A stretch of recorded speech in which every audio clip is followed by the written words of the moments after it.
কাছে একটাই প্রার্থনা করব, বর্তমান পশ্চিমবঙ্গে যা অবস্থা, প্রচুর ছোট ছোট অসুরের সৃষ্টি হয়ে গেছে। আরজিকর থেকে Kasba law college, Banshkura hospital থেকে নানা জায়গায় খুনি, ধর্ষক, সমাজকে বিভাজিত করার শক্তি মা যেন আমাদের শক্তি দেন।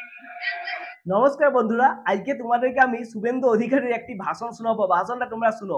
এখানে তিনি অভিষেক থেকে শুরু করে পার্থ চট্টোপাধ্যায় যে আছে না, ওনাকে থেকে শুরু করে যে কারামন্ত্রী আছে আমাদের, তাকে পর্যন্ত সবাইকে একেবারে চরম অপমান করে ছাড়লেন। তোমরা ভিডিওটা শুধু দেখো, ভিডিওটা দেখো আর ভিডিওটা এনজয় করো, ঠিক আছে? তো চলো শুরু করা যাক। আমরা এই অশুভ শক্তিকে বিনাশ করতে পারি।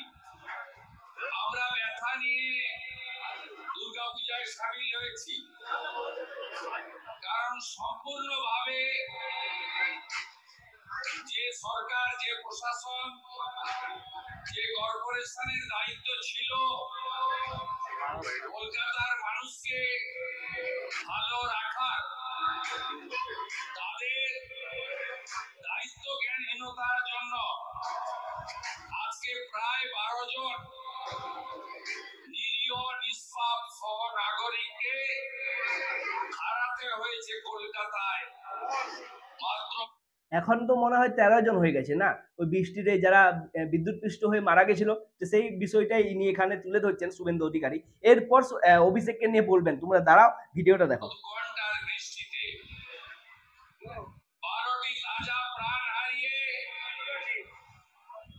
আমরা নিশ্চয়ই আহ্লাদিত, আনন্দিত, উচ্ছ্বসিত, অনুপ্রাণিত নই। আমরা তাদেরও বিদেয়ী আত্মার প্রতি শ্রদ্ধা জানাই। আর আমি এখানকার ক্ষুদ্র ব্যবসায়ীদেরকে কথা দিতে পারি, মাঝে মাঝে আপনাদের উপরে দেখে নেওয়ার হুমকি আসে। এই রাজ্যের বিরোধী দলনেতা বলে গেল, দেখতে যারা আসবে তাদের দেখিয়ে আমরা ছাড়বো। আপনারা সবাই ভালো থাকবেন। এবার দেখো একের পর এক পার্থ থেকে শুরু করে অভিষেক ব্যানার্জি আর তার সাথে সাথে ওই যে কারামন্ত্রী আছে, সবাইকে একসাথে তিনি তুলনা করে ছাড়বেন। তোমরা শুধু দেখতে থাকো। এরপর যখন জয় বাংলা মিত্রাকে দেখে জয় বাংলা স্লোগান এবং তারপরে তার হোর্ডিং সরিয়ে দেওয়া হলো, আমরা শুনিনি। আমি অমিত শাহের গাড়িতে ছিলাম, আমি শুনি। এখানে বসানো হলো কালীঘাট। অমিত শাহর নামে যে হোর্ডিং ছিল সেটাকে সরিয়ে মমতা, শেষ বছর এপ্রিল মাসের পরে কোথায় পালাবে, কোথায় গিয়ে থাকবে, আগে বাড়ি টাড়ি ঠিক করে দেবে।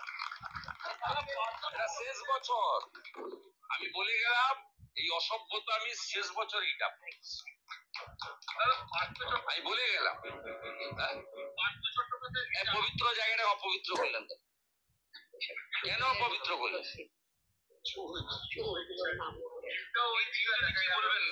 পার্থকে যেখানে দেখবেন চোর চোর বলে তাড়াবেন। জনগণ সর্বশক্তি। আইন তৈরি হয় জনগণের জন্য। জনগণ জানে 8 থেকে 80 পার্থ একটা স্ট্যাম্প চোর। পার্থকে যেখানে দেখবেন বলবেন ওর পিতার বর যাচ্ছে, আর চোর চোর করবেন। আজকেও চন্দ্রনাথকে ডেকে পাঠিয়েছিলাম। চন্দ্রনাথের ব্যাপারে এখন কাস্টডিতে না নিলে কিছু বলবে। আমার পরামর্শ ধরনের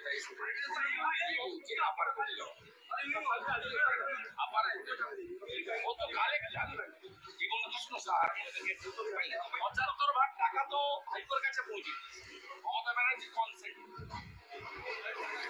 যারা 25 ভাগ টাকা খেয়েছে তারা জেলার সামনে জেলে 75 ভাগ টাকা খেয়ে ভাষণ বেড়ে বেড়াচ্ছে। বলছে আইনি বলছে আসতে আছে। আর কি আপনি ডাক দেখে বলছে আইনি বলছে আসতে বলেছিলেন আজকে সোনার বাংলার কথা অভিষেক বন্দ্যোপাধ্যায় বলছেন উত্তর ম্যাচ করে নাকি কার সঙ্গে কার কথার তুলনা করছেন আপনারা? ডাকাত, একটা চোর, একটা লম্পট, মাফিয়া, একটা ভিখারি ছিল, 2000 কোটির মালিক, লিপস এন্ড বাউন্সের চেক পাওয়ার, যার নাম 63 বার কালীঘাটের কাকু বলেছে। আর তার সঙ্গে তুলনা করছেন ভারতবর্ষের স্বরাষ্ট্রমন্ত্রী। এই 370 দ্বারা 35 আমাদের থেকে।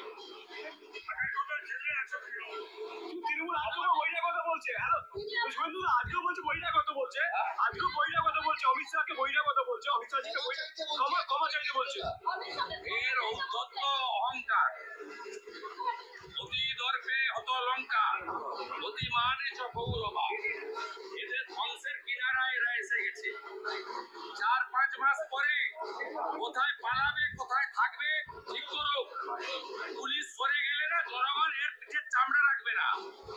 যে কোটি কোটি টাকা দিয়ে যে বাড়িগুলো তৈরি করতে না, ইট খুলে আনবে, আমি বলে দিলাম। দেখবেন, আমরা বলছি না, এটা হবে পরিণত। শুনলে তো অভিষেক ব্যানার্জিকে নিয়ে এই যে শুভেন্দু অধিকারী কি বললেন। চোর, লম্পট, মাফিয়া থেকে শুরু করে ভিখারি ছিল, 3,000 কোটি টাকার মালিক হয়ে বসেছে। মানে কি কি না কি কত কিছু বলে দিলেন, বুঝতে পারছি মানে কতটাই অপমান করলেন, সেটা তোমরা এই কথাগুলো শুনলেই বুঝতে পারবে। তো এই শুভেন্দু অধিকারীর এই ভাষণটি তোমাদের কেমন লাগলো, আর তার সাথে সাথে এই যে তিনি ইন্টারভিউটা দিলেন, এই ইন্টারভিউটা তোমাদের কেমন লাগলো, তিনি যে কথাগুলো বললেন সেগুলো কি তোমাদের মনে হয় যে তিনি ঠিক বলেছেন, না মনে হয় সেগুলো ভুল বলেছেন, সেটা অবশ্যই তোমরা কমেন্ট করে জানাও। ভিডিওটা যদি ভালো লাগে ভিডিওটা লাইক করো, শেয়ার করো, চ্যানেলটি সাবস্ক্রাইব করো। দেখা হচ্ছে নেক্সট ভিডিওতে, ততক্ষণের জন্য নমস্কার।